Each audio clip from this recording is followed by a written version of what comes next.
So I have Kerry Phillips, he's seasoned CMO.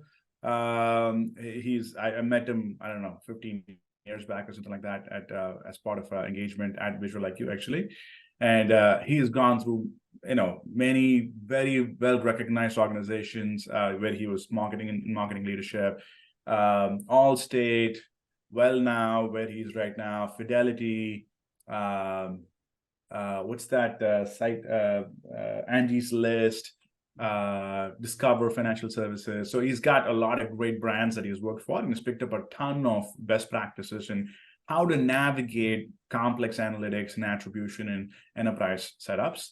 And we were talking about a variety of topics, and I thought it'd be phenomenal to have him come and educate us on how do you think about communication with specifically the finance teams, right? A lot of times you're working in a big enterprise setup and matrix, and how you communicate marketing performance in a way that finance can embrace and synthesize goes a long way in keeping funding and keeping sort of your programs going, right?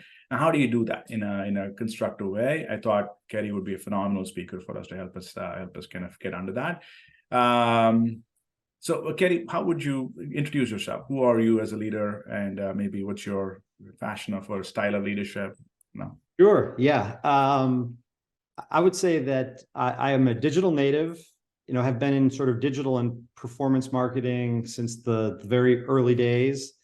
I am very curious by nature and a continuous learner, which is part of why I've stayed in sort of the performance marketing and digital realm for most of my career, because as everyone I'm sure in this class knows, that is in just a constant state of change. So it's always fresh, it's always exciting.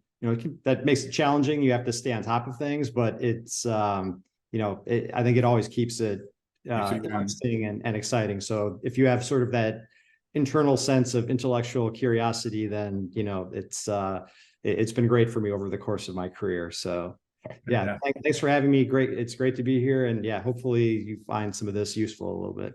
Absolutely. Thank you, sir. Appreciate you taking the time to put this together. The floor is yours. All right. Let me go back.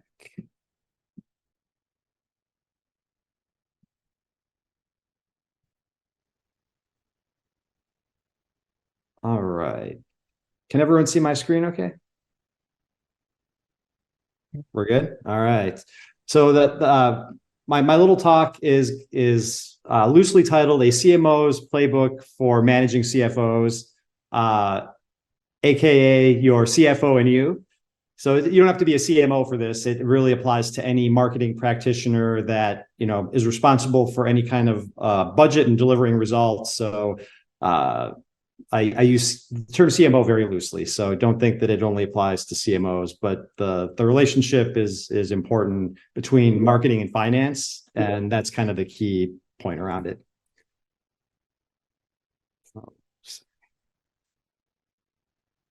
All right, a little bit of background, or a little bit more background on me. As Madan said, we actually got introduced to one another when I was at Allstate. I have been in digital since what I say 1999 BG, which is before Google, not before Google existed, but before they were actually generating any revenue. So the kind of very early days. I actually started my career at a life insurance lead generation startup called Insurance Planet. And our two primary marketing tactics were organic search optimization, SEO, and fax blasting.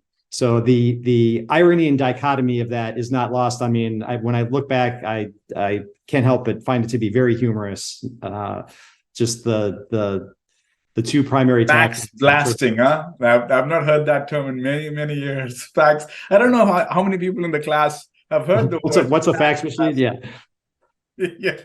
It's pretty humorous, but that kind of got me into digital in the first place and got my foot in the door at Allstate, where I led the development of a lot of their first digital programs. I mean, they were still a very traditional, heavy, kind of marketing and brand organization. Started up their first enterprise SEO program, and ran their first paid search program in Overture, which was the paid search platform that Yahoo ended up acquiring that became theirs. And this was before Google even had a paid search program. So the pretty early days.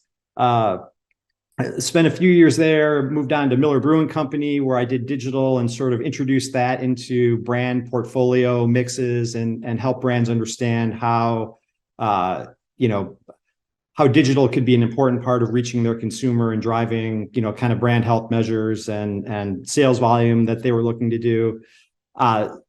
Was a very early adopter on digital technologies, you know, DMPs, which is now like CDPs and the whole evolution of that, MTA platforms, again, which is where I was introduced to Madan.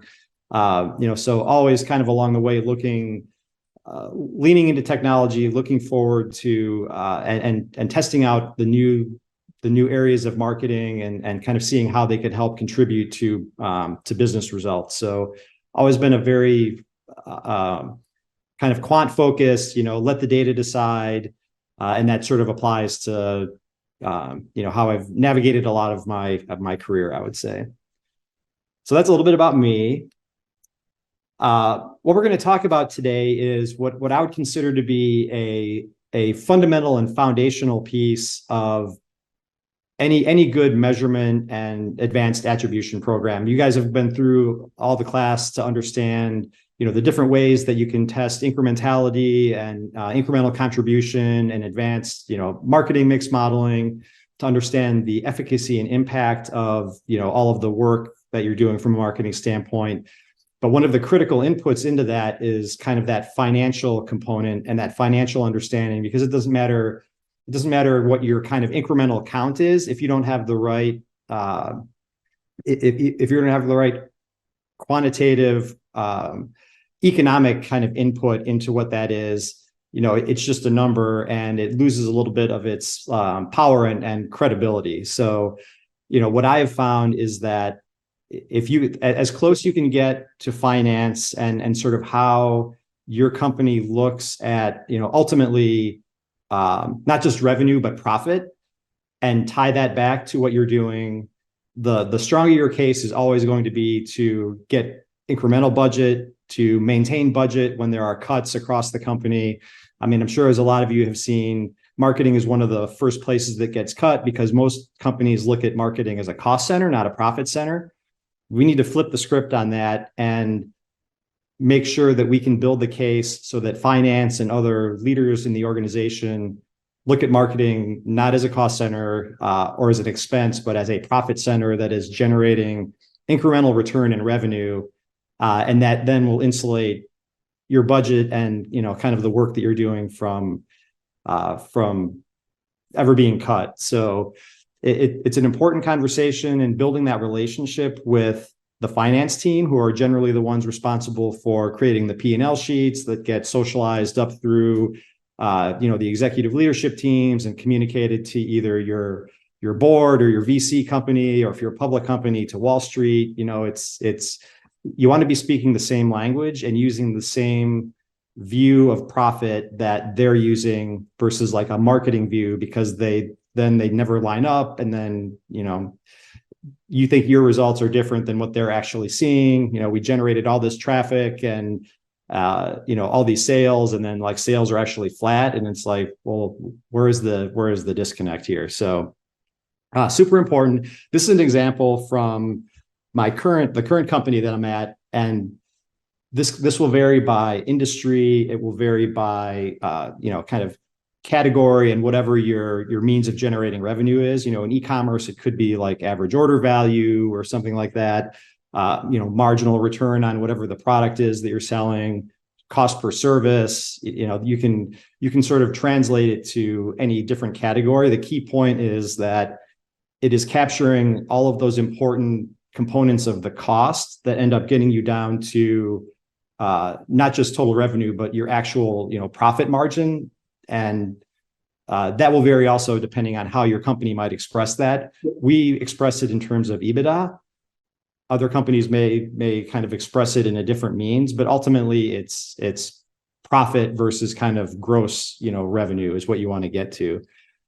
This is probably a more detailed example, but you know, it kind of shows how the things are broken out. And I'll go into this in a little bit more detail, but I wanted to kind of start with surfacing this as an example just to show, you know, the detail that goes into it. And in most cases, as a marketer, you're not going to have all of these kind of specific nuances that are part of the P&L.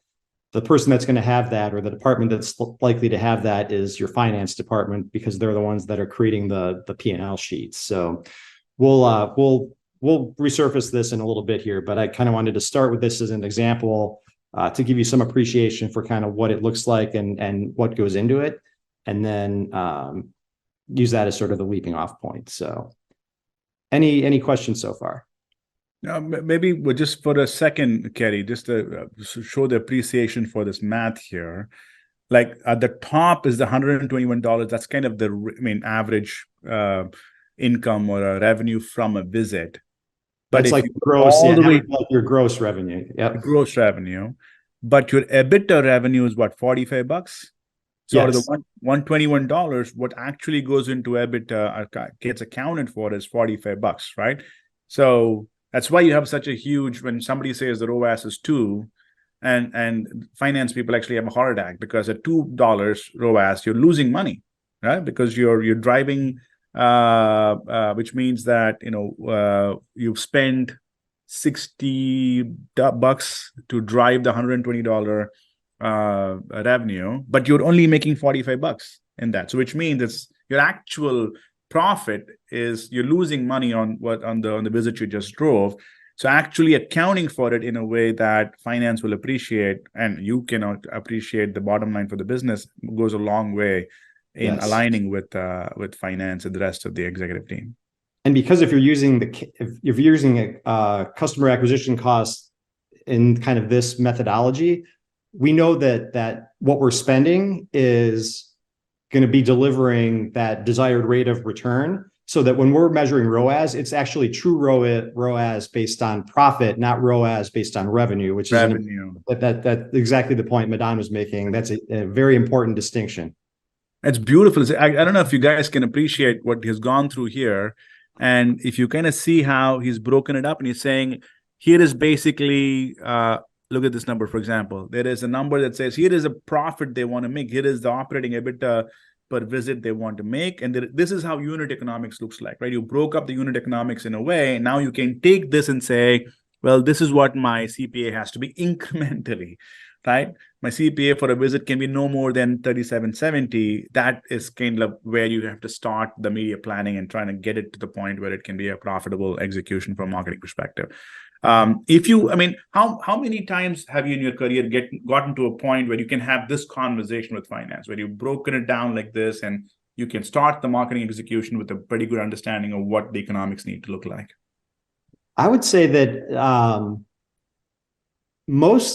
in most cases, when I have explored this in my career, finance has been very open. Like it is rare for them to be approached by marketing to ask for like help to create something like this. Again, like most marketers, I was an English lit major and a history minor. Like I am not a finance expert. I know the pieces of it that I need to know to support the business, and can read a P&L sheet, which I would make sure that everyone, I would encourage everyone to make sure that they can at least have that level of understanding. But, going to them and kind of asking to partner with them to help create this, because you want to make sure, it just shows your dedication to wanting to create the greatest return on the investment. And by building that collaborative kind of partnership and giving them some input into it, it's like, oh wow, they do care about this. They want to, want to help us hit the targets. They're generally more than happy to help create something like this. Right. Just because it's so rare for this to kind of happen. But wow. Zaid, you had a point? Did you want to make a point? Yes, I do. I was typing away actually. As someone who right now, one of the big things we have to do is to get the adoption of our modeling, inputs and results and the attribution, and have those conversations with FP&A. Like that is like priority number one, because that will really help get that sort of standard in terms of what we want to achieve through MMM and all the newer testing formats versus last click, which FP&A usually relies on. Again, I'm going through this as well. I have a quick question though. should we do these calculations downstream, or are there opportunities to integrate some of these factors in the modeling itself? Any thought? Yeah, go for For it. sure. Yeah. So this is an example. You, depending on what your product or service is, like you may only have one CAC model because that's sort of the view of your customer acquisition. We have, I think, like 18 or 20 different CAC models because our revenue generation is variable based on geography, because the reimbursement rates that we get from insurance companies, which is that that top line, that cost per visit, that rate can vary from anywhere between $120 to $160 depending on where we are. So we can't have a one size fits all. How we bid on paid search in Rochester, New York versus Chicago, Illinois is very different because the revenue potential, there's differences in labor costs and whatnot. All of that is sort of factored in so that we're right sizing our media buying and our optimization to those type of nuances. It may be different, it may be different depending on like the type of product being sold or whatever, but there can definitely be more nuances to it than just sort of a singular view. This was just sort of one example that I was showing. Fascinating. But it can be a lot more variable than that for sure. It's fascinating. Now you say it, all of a sudden, yeah, of course, the labor rates are different in New York versus Alabama, and so you have to account for it in how you bid in the Alabama versus New York. It's amazing. It's amazing. Okay, keep going, sir. All right.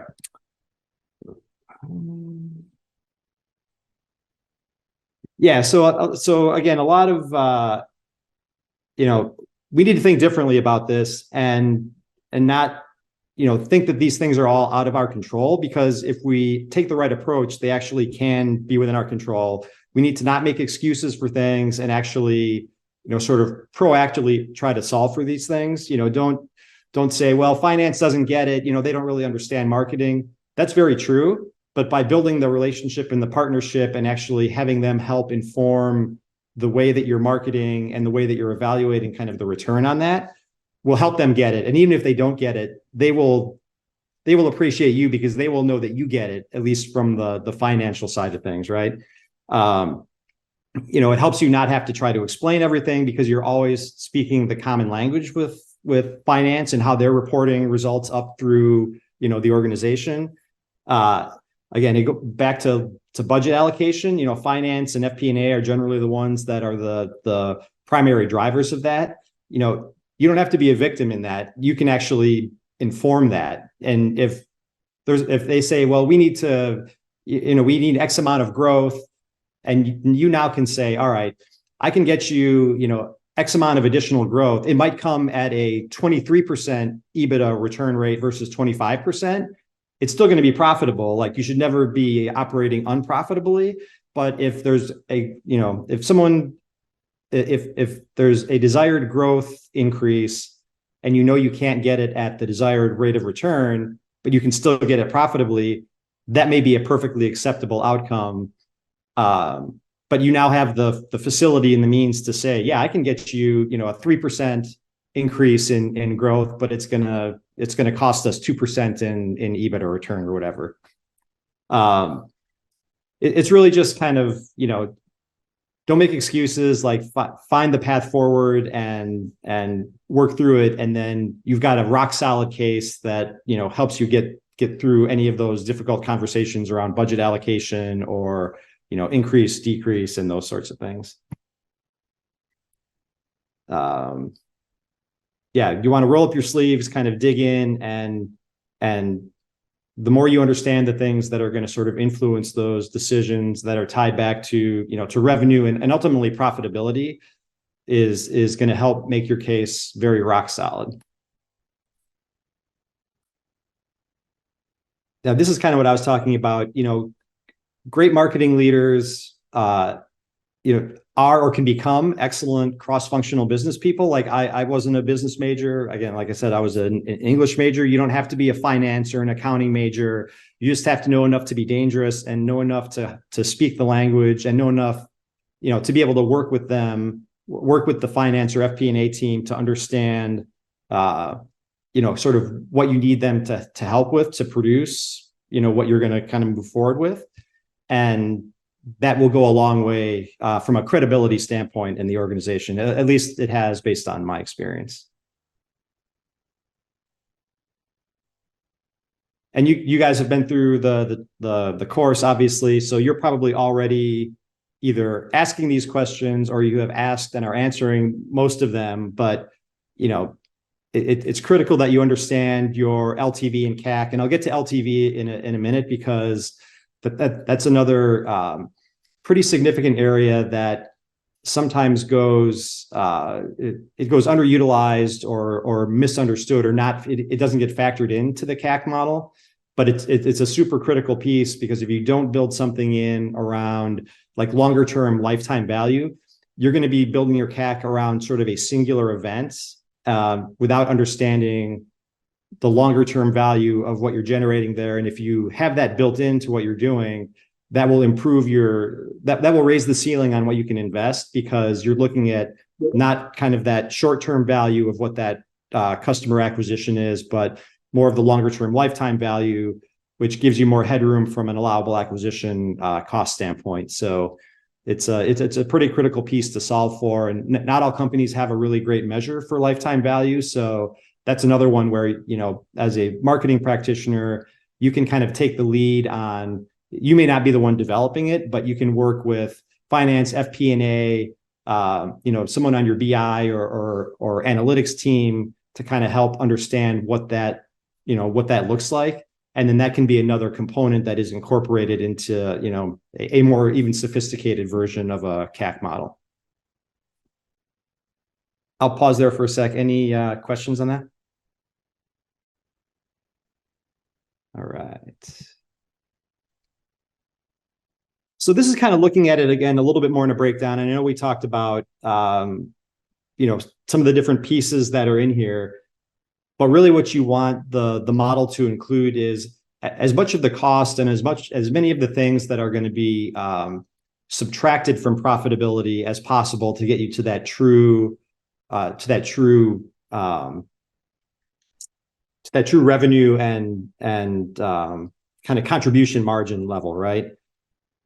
Some of these numbers could change. And then that last one, the way that we've incorporated LTV, as I was just talking about, in lifetime clinic visits. So we know on average how many times a year we see a patient. After we see them for the first time, they, generally speaking, will come back about 1.5 times a year on average. So we have this is a very conservative view of kind of longer term patient lifetime value.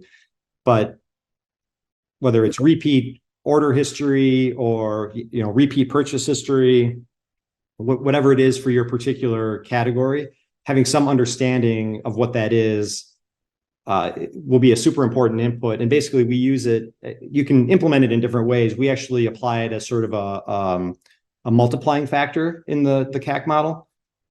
And it's something that we will revisit. It doesn't change all that significantly based on kind of our assessment for it. So in some categories, it may be a little bit more volatile. But again, we work with finance to not only vet what we had come up with for this, but also to make sure that they were including it in the allowable acquisition cost model. Any questions on this one? So Kerry, when you're doing this, right, just maybe you can give us a little insight into how deep you want to go into how far further up into the CAC you want to go to acquire a customer. How often are you saying, well, I want to be break even on the first visit or first order, and say, okay, my CAC can be up to 37, whatever that is, right? 45, 44, because I'm willing to just basically not make any money in the first visit, knowing that they're going to come back.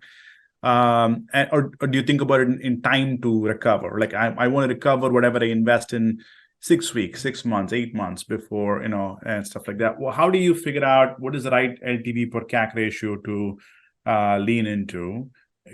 Just give us a little bit of the grounding on how you think about that. Sure. The way that we do it is the LTV is already sort of built into the CAC. So, we're sort of already assuming the benefit of an additional 1.5 visits is built into it. So technically, I mean, if you did it in sort of an in period on an in period basis and remove the lifetime value calculation from it, that would drop the CAC down to like, I don't know, it's like $14 or something like that. So it lowers it by like 1.5 times or whatever. So we're actually not, so technically it might be more break even or a little bit below break even, depending on how, because in most cases, like this is the max target. We try to come in like under that as much as possible where we can. So we're always optimizing to, to be below that where we can. So, it's probably more break even if you remove the lifetime. But how do you negotiate this with the CFO or your finance partner where it should be, right? I mean, for example, you might come back and say, well, I'm not able to drive growth at this CAC that you're giving me. I need more CAC room to be able to grow. How does it go in a typical situation? How do you make that argument in a way that seems financially responsible at the same time is grounded in the reality of what you can drive in terms of growth with your execution as it stands today? That's a really good question. And that's probably the biggest, kind of struggle. Because when we initially looked at this, we did not have the lifetime value built into it. And, in some instances, our allowable acquisition cost was like $6 or like $10 or something like that, which is a lot more challenging to maintain and manage across most channels, like, search being very competitive, like it's pretty difficult.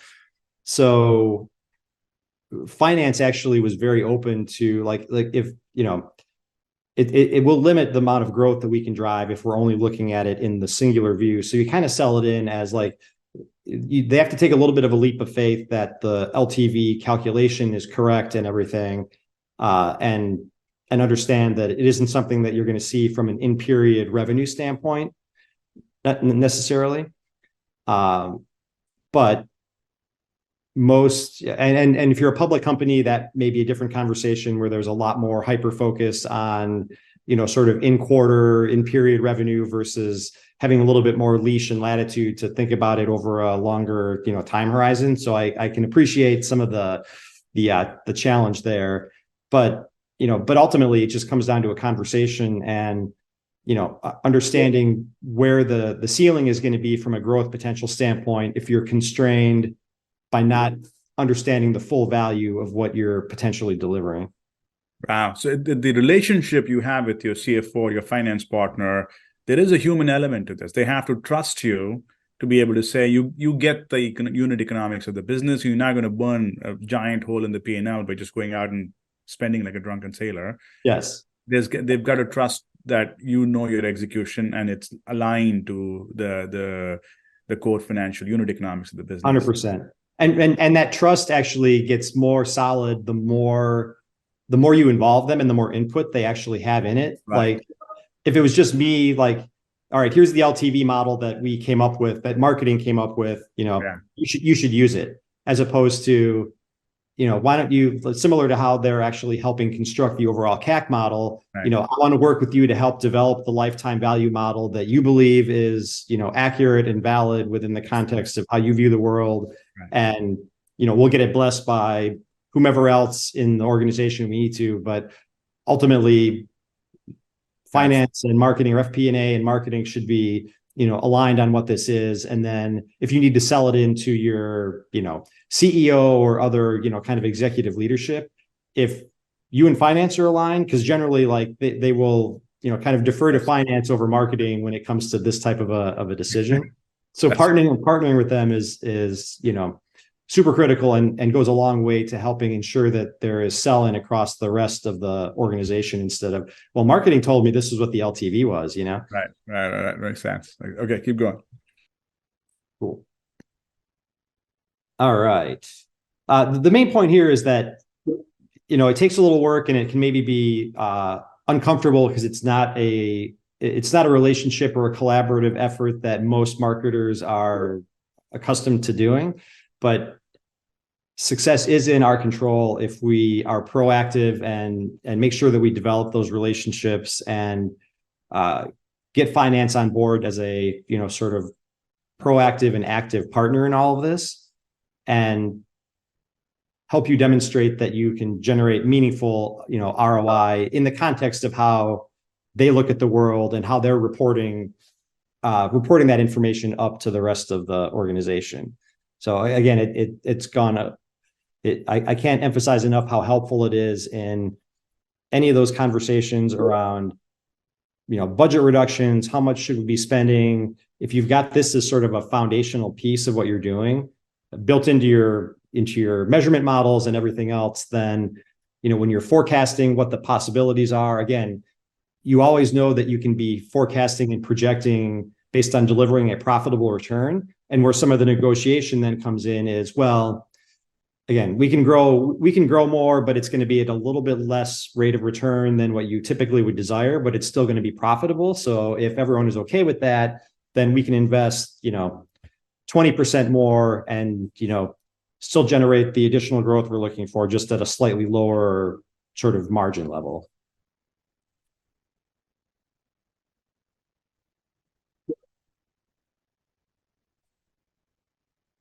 All of this just kind of goes to supporting and building your case. If the CFO doesn't get it, explain it better and explain it in their language.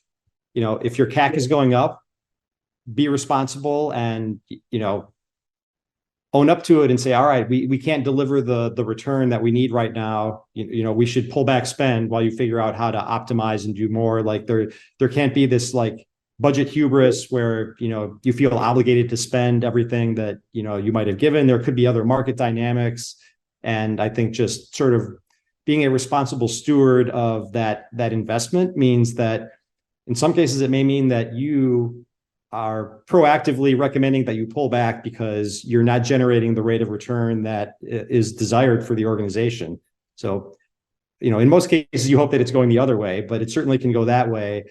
But you will gain a lot of credibility if you, kind of raise your hand and actually proactively call that out versus finance looking at the sheet and saying, what the hell is going on? Why are we, why are we losing money here? Whatever, right? So, LTV again, it's a big one. Figure that one out and make sure that you're incorporating it because it can be super important. And then just stay curious. And if there's something you don't know, a missing piece of it all, you've got to sort of be curious and proactive to identify what those potential blind spots are.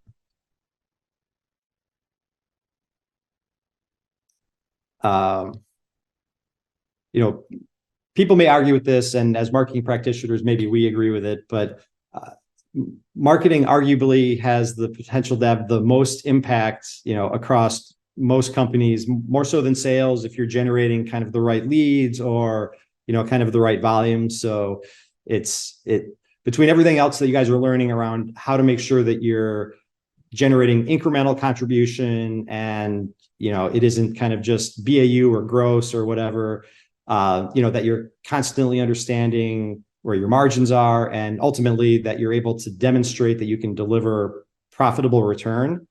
You will always be in a strong negotiating position, and,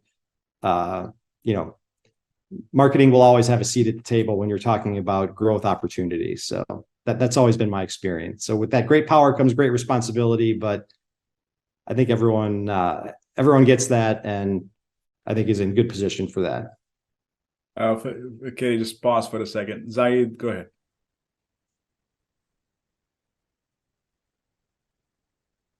Sorry, I was talking on mute. Thank you so much for sharing. I absolutely love it. I think one of the, especially on the leadership level, the conversations aren't just about, yes, it's a model that works, we believe in it, but how do we make it work? And I think this connect from an FP&A perspective is a major key to drive those conversations. Like, how do we drive them? I had a question on LTV, and maybe it's not for now, but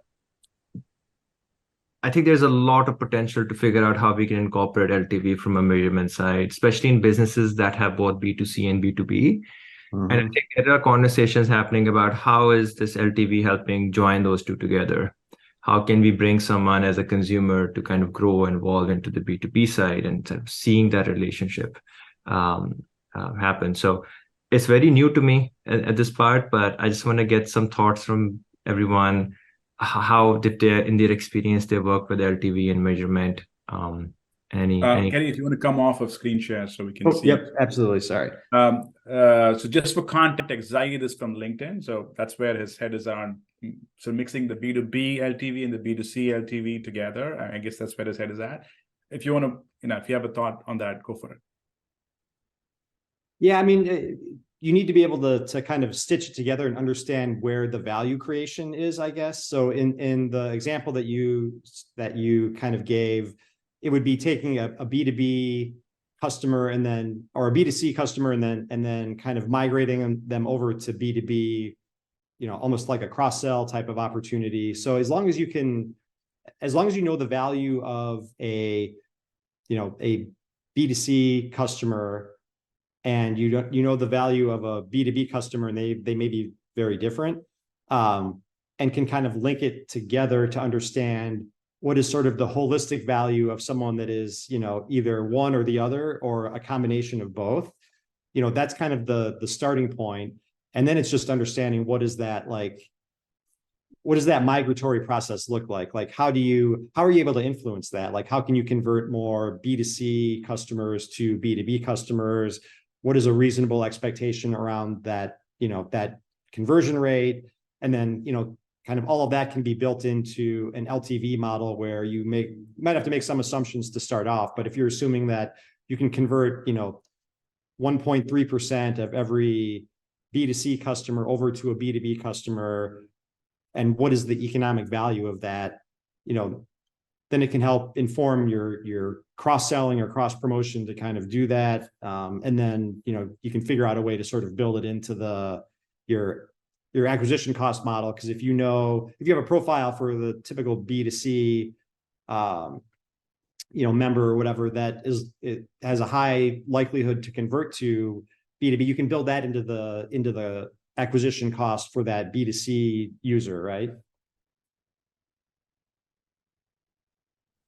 Got it. Thank you. I'm spending a bunch on LinkedIn, so ask me, I'll tell you. Okay, Arika, go for it. Yeah, Carrie, thanks for sharing. I think it's very valuable. It's how you got going to talk to the CFO, but I think want to look from a different perspective, that how did you manage down? You might understand the P&Ls, but how you can trigger down the message to the people working on the ground actually speak the same language, and when you want the informations, how they can provide the numbers or the intels you would like to communicate with the CFO, because you don't know every single number is top of your head. So I'm curious to know what's your thoughts on there. Sure. And you don't have to start with the CFO. You can start with different finance contacts that have responsibility. Everything might end up getting blessed by the CFO at some point, but you may not be working directly with the CFO. I even for some of this, I didn't work directly with the CFO to create, some of these CAC models. It was like the senior director or VP of FP&A and finance or whatever. We did socialize it up and, collectively ran it through for approval to the CFO. But then in terms of how it's cascaded down, if that's kind of how I'm understanding your question, you can simplify it too. It doesn't have to be, you don't have to show all of the sausage making that goes into the CAC model, like that blown out detailed list with all the different percent pieces of the different costs that go into it and everything. Ultimately, what the, kind of the teams that are executing need to understand is what is that number that I need to hit, and understand that there's been a lot of kind of rigor that went into identifying that number.